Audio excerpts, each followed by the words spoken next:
वाले मुकेश सहनी की party VIP का अस्तित्व खतरे में पड़ता दिखा, क्योंकि लोकसभा चुनाव में मुकेश सहनी की पार्टी को एक भी सीट पर जीत नहीं मिली और यह लगातार दूसरी बार है। विपक्षी गठबंधन में शामिल मुकेश सहनी की पार्टी वीआईपी बिहार की 40 में 3 सीटों पर चुनाव लड़ी। उसे ये 3 सीटें तेजस्वी यादव ने आरजेडी के कोटे से दी थी।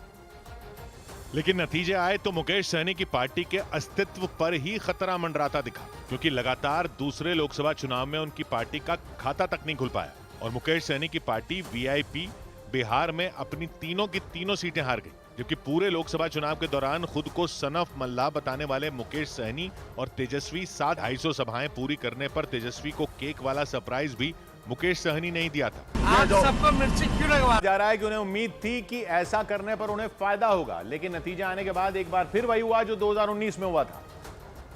क्योंकि मुकेश सहनी की पार्टी वीआईपी चारों खाने चित हो गई, क्योंकि तेजस्वी यादव ने आरजेडी के कोटे से निकालकर जिन 3 सीटों को मुकेश सहनी को दिया था, वो तीनों की तीनों सीटें मुकेश सहनी की पार्टी वीआईपी हार गई।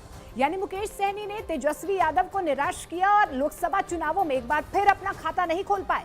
और इसी वजह से विरोधियों ने उन पर तंज कस दिया, वो भी उन तस्वीरों का जिक्र करते हुए जिनमें वो और तेजस्वी यादव एक साथ हेलीकॉप्टर में नजर आए थे और एक साथ चुनाव प्रचार करते दिखे थे। जितने जगह पर वो लोग गए और खास करके जिनका आप नाम ले रहे हैं उनको लेकर के गए, उसका कहीं कोई असर नहीं आया। यानी मुकेश सहनी को तेजस्वी के साथ मिलकर चुनाव प्रचार करने का कोई फायदा नहीं हुआ और एक बार फिर उनका दिल्ली की सियासत में एंट्री का सपना टूट गया, क्योंकि उनकी पार्टी वीआईपी अपनी तीनों सीटें बड़े अंतर से हार गई। 2 सीटों पर तो हार का अंतर 1 लाख से ज्यादा था।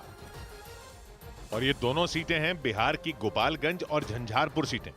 इसके अलावा मुकेश सहनी की पार्टी मोतिहारी में भी 80,000 से ज्यादा वोटों के अंतर से हार गई। जबकि इन सीटों पर मुकेश सहनी ने तेजस्वी यादव के साथ मिलकर ताबड़तोड़ चुनावी रैलियां और रोड शो किए थे, लेकिन नतीजों में इसका कोई फायदा नहीं हुआ। उल्टा मुकेश सहनी ने तेजस्वी यादव के साथ मिलकर आरजेडी की जिन जिन सीटों पर चुनाव प्रचार किया था, उनमें आरजेडी 4 जीत गई। यानी मुकेश सहनी को तेजस्वी के साथ मिलकर चुनाव लड़ने का फायदा नहीं हुआ, लेकिन आरजेडी को इसका थोड़ा बहुत फायदा जरूर हुआ। और ऐसा कहा जा रहा है कि ऐसा इसीलिए हुआ क्योंकि खुद को सन ऑफ मल्लाह कहने वाले मुकेश सहनी ने खुद को अपनी तीनों सीटों पर ही निषाद समुदाय से कोई उम्मीदवार ही नहीं उतारा। और विरोधियों ने इसी मुद्दे को उठाया और दावा किया कि मुकेश सहनी की ये दुर्गति इसलिए हुई क्योंकि उन्हें निषाद समुदाय का वोट ही नहीं मिला। 3 सीट पर वो अपने उम्मीदवार दिए और उनका एक भी उम्मीदवार नहीं जीते हैं, तो इससे तो स्पष्ट है कि उनके साथ निषाद का वोट नहीं था। यानी जो नेता बिहार में खुद को मल्लाह यानी निषाद समुदाय का नेता बता रहा था, उसी नेता को निषाद समुदाय का समर्थन नहीं मिला।